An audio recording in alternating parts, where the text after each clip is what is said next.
As always, Ted kicks off. Who do you have as your winner of the week? I had to go with Sophie Cunningham with the fever. How about that game last night? Was that wild or what? I was watching it live. The amount of reviews, the amount of physical altercations, just fantastic. Yeah. You got to do what you got to do to protect your star, right? And um, they have, with the way that they've officiated it, they've kind of allowed some of this stuff to kind of fester. And that's what people are going to do. They're going to come after the star on the other team and do whatever they can to take that player out of the game.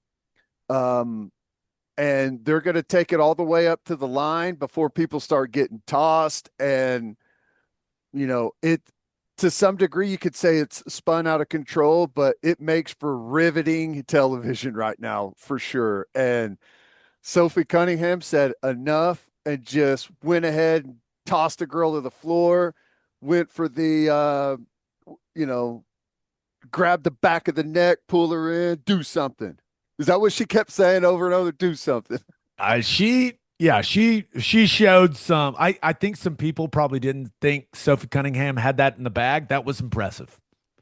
I was I like, saw okay, okay. someone say this that she's like the youngest black belt from where is she from Louisiana? Like the youngest black belt ever. I don't know if there's any truth to that, but it looked like it. I'll take that with and run with it. She definitely looked like she knew what she was doing. She did. There was no like totally calm and comfortable with whatever was going on there.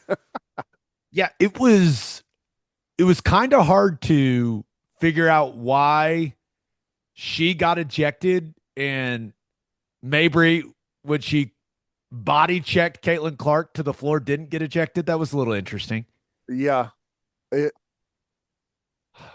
I don't know. Like you could tell in that game, usually the officials get a feeling of, I mean, being on the floor, hearing the chatter, what it's looking like. The officials typically grab a hold of a game like that pretty early to where it doesn't spin out of control. And they didn't, they weren't very,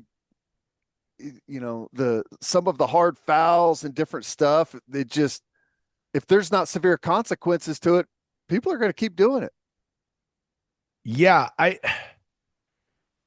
it feels like it's good for the league and bad for the league. It's bad for the league. You need to protect the star that everyone is watching to some degree. I what do you think?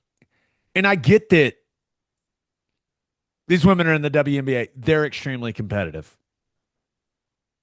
Do you think some of them are like, guys, you within the whistles, like, let's guard her, let's make her life miserable, but hey, maybe don't body check her to the ground. She's kind of helping all of us. You know what I'm saying? He's our cash cow, which, it took the NBA a while to figure that out with Jordan. If you see like how Michael Jordan was fouled before they kind of started protecting their stars a little bit better, it was brutal. And it looks very familiar to what Caitlin Clark's going through. Yeah. Fever are fun to watch though. Oh, it's fun. It's great basketball. I I There I enjoy it. there was some jaw jacking going on in that game. Yeah. Caitlin Clark, a fired up Caitlin Clark is my favorite version of Caitlin Oh my Clark. I God. can tell you that for sure. She hit that step back three, and I don't know who she was screaming at, but and then she got the crowd going. I mean, that's what you want. Everything the WNBA has been waiting on, right? Like that's what you want for your league, and it's the best way to get a bunch of people that have never been fans or have never watched to tune in and see what it's all about. Yeah, I think that Caitlin Clark has, I mean, undoubtedly the biggest following in the WNBA. And are her fans kind of like Taylor Swift fans, where now JC Sheldon and Marina Mabry, it's like they're on the list? You know what I'm saying? It kind of feels that way. Or is it the entire Connecticut Sun team? I don't know how this works. I don't know how the do the Caitlin Clark fans do they have a nickname? I don't Clarkies. The I don't know. Clarkettes? Clarkettes. All I know is that database is filling up quickly with people that are on the list. You're going to No have to doubt. open up the a spreadsheet to keep the list going because it's pretty much everyone in the WNBA right now. Yeah. That's interesting. All right, who do you have as your loser of the week? Canada. Isn't it strange to have like there's a sport that you are known for that it's like America's pastime. It's labeled as baseball, but football is our thing. When you think about football, you think about the United States. When you think about hockey, you think about Canada. And I know it's a tough dynamic, but the fact that Canada hasn't won the Stanley Cup since 1993 is insane. Florida Panthers are my winner of the week. You've Whew. done it again. Mm, Let's just knock it out here. That was and the first couple games of that series, we were going, this is going to be amazing, man. yeah. Three out of the four Panthers wins were blowouts, Yep. smackdowns. Edmonton wasn't close to winning the Stanley Cup. It's weird. And I thought this watching the game last night, and I felt it throughout the but you just like in a series you think, okay, well, they didn't have it tonight, you know, but it felt very early before that score even got close to where it was. It's like Florida is just easily the better team. You can see it almost the entire time they're on the ice. Edmonton is really good. They're in the finals, but there's just a different level with Florida, and you can see how hard it is for Edmonton to get anything going. And it's Florida, it's very easy for them to generate offense and just all facets of the game.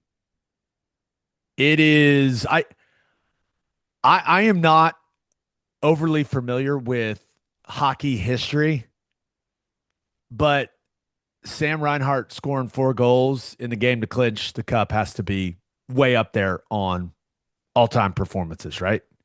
Incredible. Incredible. Yeah. What And do you that what do you is there a word for a 4 goal game in hockey? I know everyone knows what a hat trick is. That's three. Is there a four? there Hat trick has to plus be. one? There has to be. I What's don't it know. called? Well, Give it a let's Google. Let me know. um I don't know. I mean, but that dude for Reinhardt, that's got to be way up there on the best feelings in sports. Oh yeah. 4 goals in the game to clinch the cup. I mean, are you kidding me? I saw that he was the fourth player in history to have a hat trick in the clinching game, but I don't even know how many people have scored 4 goals in a Stanley Cup Finals game. Period. Right. A Yeah. handful, five, That six. has to be incredibly what are 4 goals in hockey called? Now this is good Texas, podcasting. a Texas hat trick. That doesn't seem right. Uh, I've never heard that before. No, that's not right. We if that was a thing, we'd know that phrase. Okay. We're Yeah. not huge hockey guys, but we'd know if it was a thing. I've never heard someone say, "Oh, he had a Texas hat trick in my life." It's like the most Texas thing of all time to try and like sneak in into hockey and claim something. Well, everything's bigger in Texas. So if you have a 4 goal hat trick, it's a Texas hat trick. Of course, Texas would do that. Least surprising thing ever. We got a couple amazing games, but Panthers are just good, dude. And you mentioned Canada has not won, a Canadian team has not won the Stanley Cup since 1993. And meanwhile, now Sunrise, Florida is the center of the hockey universe. It could Uh, not be more opposite than Canada It was Sunrise, Florida is the center of the hockey universe. Remember, they lost in 2023 in the Cup final, and they've won the last two in a row. yeah, And we're officially on Dynasty Watch with the Florida Panthers. it's wild. And they were doing like crowd shots and stuff, between periods, and it's just funny to see everyone have like they've got their Panthers scarves and everything. It's like, hang on, it's 90 degrees outside right now there. It's interesting. But Hockey's interesting in general. They throw rats on the ice there.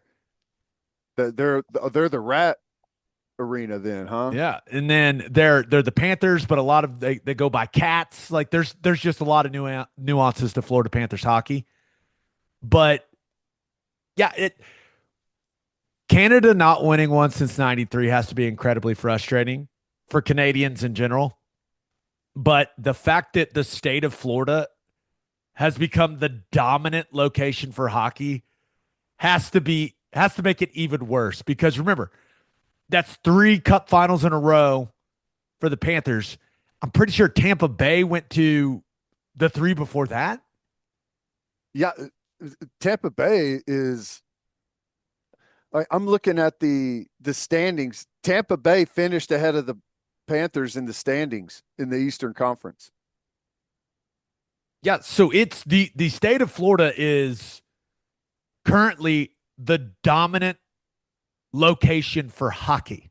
Because of course Ground it is. That zero makes for sense. hockey. You got to love Yeah, it. I just other than that, I think the only other thing from this series is Connor McDavid is now firmly in the best athlete to not win a title conversation, and I'm sure he hates that so much. Oh yeah, yeah. Incredible regular season for him. Everyone knows how good he is, but yeah, you're right. That's going to be the label until you get it done. Bobrovsky just too much for McDavid to handle, apparently. Yeah. I don't know a ton about defense, but I Panthers defense seems really good. And then in that game, I was just I pretty much watched the whole thing. Any mistake that Edmonton made defensively, it felt like the Panthers made him pay for it. Like if a guy got a little out of position, the first goal for Reinhart was just like it's a turnover deep in their own zone. He like jukes the guy, goes across the net, backhand forehand. You're just like, dang. It felt like any mistake that the Oilers made, the Panthers were like, all right, thank you, back in the net. Yeah. It's crazy. And how good how good has Marchand been in the finals? Jeez, He, we've mentioned Reinhart and Marchand and Bennett won the Conn Smythe. Like yeah, they just had dudes play out of their minds all playoffs. yeah. I don't know. It was incredibly impressive for them, and I don't know. You're right. Dynasty talk for sure has to be talked about with them. Um, and who would have thought What in the is your sweltering definition? heat of Florida? Yeah, Florida, the the center of the hockey universe. What 3-5 3-5. official dynasty? Okay, I think so. seems like they got a great chance of doing that. Yeah. We'll see. Yep. I don't know how hard it is in hockey to keep your core together. I ignorant when it comes to that, but if that group continues to play together, they are going to be very, very difficult to beat. It's always difficult to beat a team that has a Kachuk because it starts with the T, and that's confusing. Just saying. That's my hockey analysis. We'll end it on that. All right. Ted stole my winner of the week, so we'll just do my loser. But first, three things matter in banking: service, service, and service. And First Fidelity Bank's commitment to exceptional service is more than a promise, it's their foundation. FFB has been by your side for over a century, and they are honored to be a part of your journey. Banking isn't about where you've been, it's about where you are headed. Open an account at an award-winning bank today at ffb.com. At First Fidelity Bank, we go where you go. And go to opolisclothing.com and use promo code TED for 10% off our podcast merchandise and the best OU gear out there. That's opolisclothing.com and use promo code TED. Buttery soft and 10% off.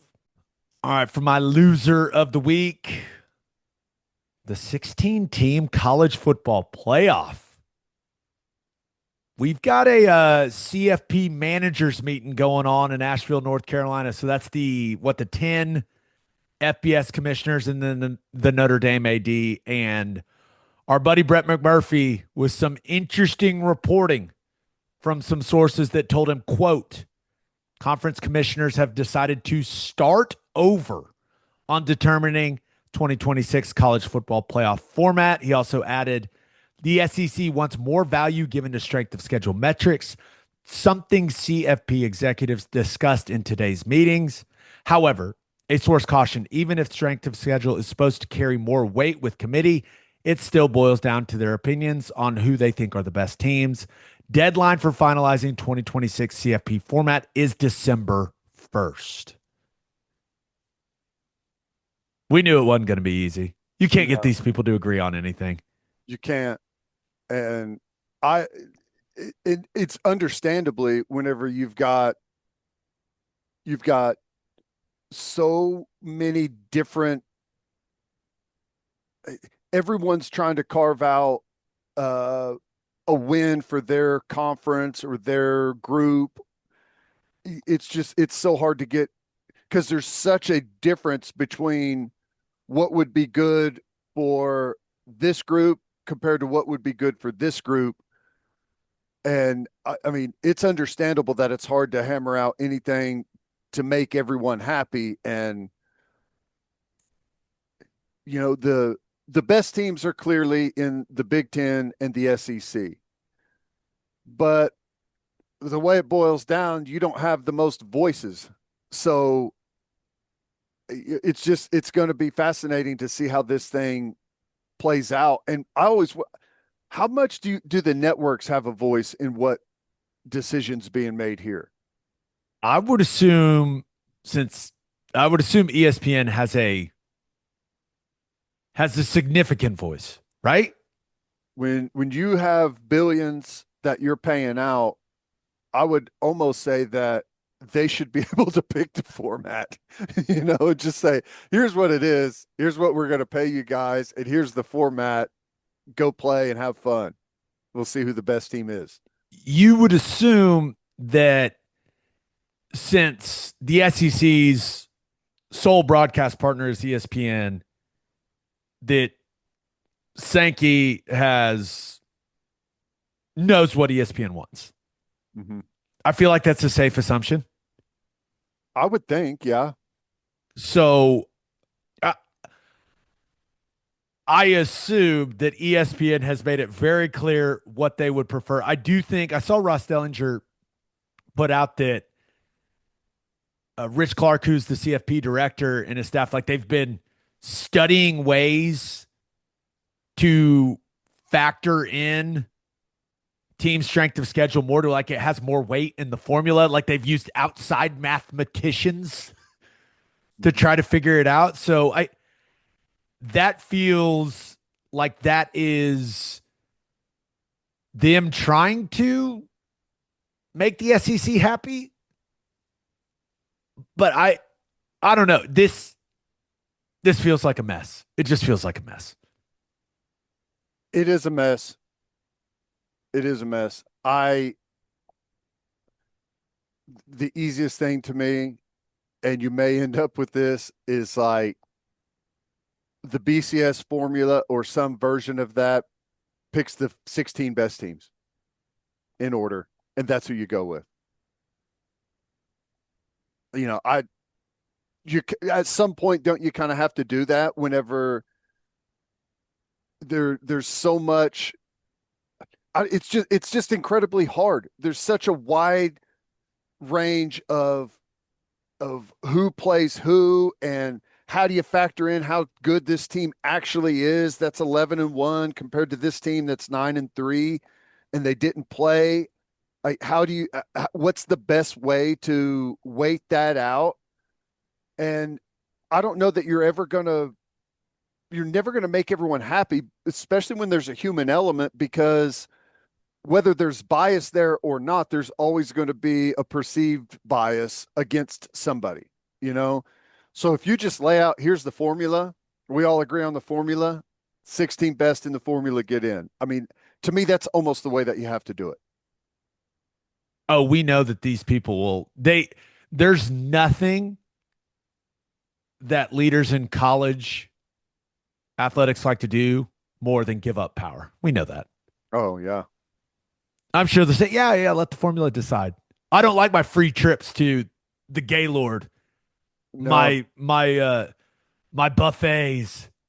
It's we've not gonna got to, happen, man. You know that's not gonna happen. no, no, we got to committee the hell out of this thing. Of All right. course. That's what We the got to, NCAA does. We committee. we committee, we meet, we discuss, we don't reach a conclusion, and we set another meeting further down the road and another committee to review this meeting. Yeah, I The mean, the thing that has messed this whole thing up, and I say messed it, like the thing that has made this I feel like feel more up in the air about what the format's going to look like is the fact that the SEC and Big Ten are no longer on the same page. yeah, It because remember that all the reports were, hey, these two conferences are going to get you to determine what the format looks like.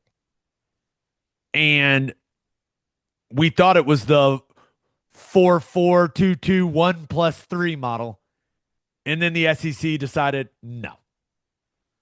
We're a 5+11 crowd. And now there's this whole that was like a discussion. coach's thing, right? That's what Yeah, the they're like, coaches wanted. yeah, and they were very public about it. So it's and did you see what Bielema said? No, So Illinois head coach Brett Bielema, and he's to the point in his career where he's been around so long, he's getting up there. He's like, I say whatever I want, yep. which I always enjoy. Give a And ripper on zero. yeah, he's had they had this thing called a Illini night at Wrigley Field on Tuesday, and he basically called the SEC out. And I wrote down the quotes. He said, we voted unanimously as Big Ten coaches to stay at 9 league games and actually maybe have an SEC challenge. I was told they voted unanimously to stay at 8, not play the Big Ten. But then some people pop off and say what they want to say because they look a certain way. He also added, I don't think there's any way we can get to a 16-team playoff if they are not at 9. And I get it, but like I think you get to 9 for everyone. I think until you get to 9 for everybody, I don't think it could work. So now you've got Big Ten coaches saying SEC needs to play 9 or no deal. I understand that, but the SEC playing 9 is nowhere close to the same world as the Big Ten playing 9. Right? We agree on that? I Look, the Big Ten is way more top heavy than the SEC is. And it's not even close. I think this would be the best exercise. Hey, Brett, right now, today, Illinois, you can switch your schedule with Oklahoma's schedule in 2025 right now and only play 8 conference games. Right now. We are giving you the opportunity. We'll handle all the logistics, but the Illinois football team can switch schedules with Oklahoma's football team in 2025. We know that you think it's unfair that they only play 8. Hey, you play 9. We'll let you guys switch schedules right now. We all know what Brett Bielema would say. He'd say, hell no, I don't want that schedule. Yeah, and I could pick 5 schedules from the SEC that he wouldn't want. He wouldn't want Alabama's schedule either. Right? There's Florida's schedule. And there's a bunch of them that are in there, and it's just he may take Texas's. He may say, yeah, give me that one. He would say, "We'll take Texas's" before you could even finish the entire sentence. Because they got Ohio State on the schedule in 2025 anyways. He's like, yeah, we'll play in week 1. Sure, why not? Yeah, give me Texas. but the point is this is like, I understand the SEC's position. Like, if we go to 9 conference games and we've got a Big Ten crossover agreement, you have to give us something in order of teams making the playoff, because we're going to have a bunch of 9-3 teams, right? And if we're not protected with either a really strong strength of schedule inclusion in the formula or automatic berths, then we can't do it. Like, what are we talking about? It's not the same. It's not the same as the ACC playing 9 games and the Big 12 playing 9 games and the Big 10 playing 9. It's just not. And I don't know. It's like I said, the formula is, as far as getting everyone to agree on something, is so hard because everyone has different interests and would benefit from a different format. It'll be fine, right? I mean, we'll play some type of playoff Yeah. next year. We may not know until, I know they've got until December to figure it out, but how crazy is that you've damn near completed a season and you're not sure what the layout and the format is to go win one the next year. Dude, the house settlement got approved felt like 12 days before it's supposed to kick in. This I is know. this is par for the course for college football's leadership. You got to be nimble right now. That's the thing. Like, this is the perfect example of the lack of leadership in college football. There's not someone at the center of it looking out for everyone and trying to push everyone to be on the same page and compromise and all those things. There's not that central figure. No, And this is what you get. really, in order for it all to make sense and everyone's interest is being looked out for, the only way, in my opinion, that you can do it is you play if you play 8 conference games. Well, I guess if you play 9 conference games, your 3 non-conference have to be with a team each from, like, for the SEC, your non-conference needs to be the Big 12, the Big 10, and the ACC. And everyone does that, and you have actual data and metrics that you can go back and look at, and you should play the games not 1, 2, 3 to start off the year. It should be dispersed throughout the year to where, teams aren't the same in September as they are in October and November. So it's not doesn't always tell the true picture. Those games should be split throughout the schedule, and you have metrics to look at and say, okay, we can kind of compare. This team is right now at this place in the Big 12, and they played this team that's at this place in the SEC. You can grab a picture of who is actually where, instead of saying, well, we played this and we beat that team by that. You can actually compare it. But the problem in that is you got the group of 5 or whatever they're called that is like, well, hello, what where do we fit in? Well, you don't. And until we get to that, I don't think that there's ever going to be a formula that everyone's happy with. And they would probably not even be happy with that, I guess. Ultimately, this thing's all coming down to money. Whatever whatever can make the SEC and the Big Ten the most money is probably going to be the final format. The networks should just go around everyone else and just say, oh, by the way, here's the format for next year's playoff if you want to be on TV. Yeah, I wouldn't hate for it to stay at 12. Now that they fixed the seating thing, like, okay, whatever. And I guess that's one of the I don't options is, know. hey, We we'll we got just, to see it play out this year. We may hate it this way too. We'll yeah, see. there's not going to be a format that everyone likes. I Yeah. 16, 12, 8, we'll see. I think the one thing you could say is it's not going to shrink. Like they're not going to play less college football because then they would make less money, Ted, and that's not an option. Yeah. Not an option. Not an option. So, what I think we'll get to 16, but yeah, it seems like there's some work to be done by these commissioners to figure it out. I personally would like to see 9 conference games and a crossover with the Big Ten. And however they get to that, I would be happy. But I mean, ultimately, I guess I'll be happy with anything. But uh, if I want more good games, and I think a lot of people want more good games, and to me, that would be the most fun. And I don't know what concessions they'd have to give in order to get to that, but that's what I'm hoping for. I feel like that's what the players would want. I, No one I ever would like talks about the players and all this. It's all commissioners, athletic directors, coaches. If you're a player, yeah, I want to play in all the big games, I all of would them. I'd Sign me kind of up. I'd like to know why, like how the SEC coaches got to the point where they're like, no, we don't want that. I don't know. It's simple.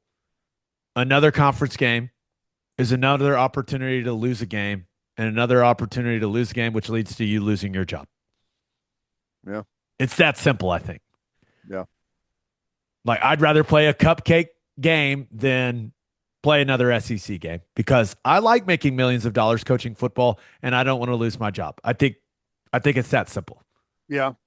Because college football is still kind of in this weird spot where, if you're a top 15 type of program, uh, you have to be 10-2 or 11-1 for your fans to feel like you've had a successful season.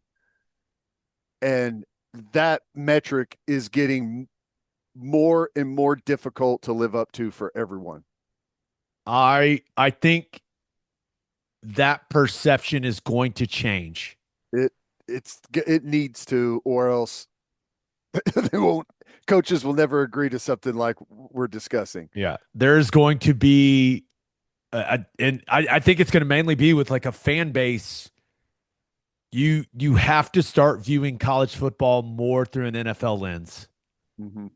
Where if you're an SEC team and you go 9-3, depending on what your schedule is, you're going to go, that was an awesome season. When only a couple of years ago, if a Bama or Georgia lost 3 games, the fan bases would have gone, what is wrong with this team? Hot seat. Fire everyone. Yep. That I think those days are going to end soon. I saw Sark a couple weeks ago said, "Hey, I don't think there's ever going to be an undefeated national champion again." Yeah. Which we'll see, but I think it may take some time, but fan bases and I include like university leadership in this as well. Like the perception of what a successful season is going to change. Yep. Yep. We'll I see. agree.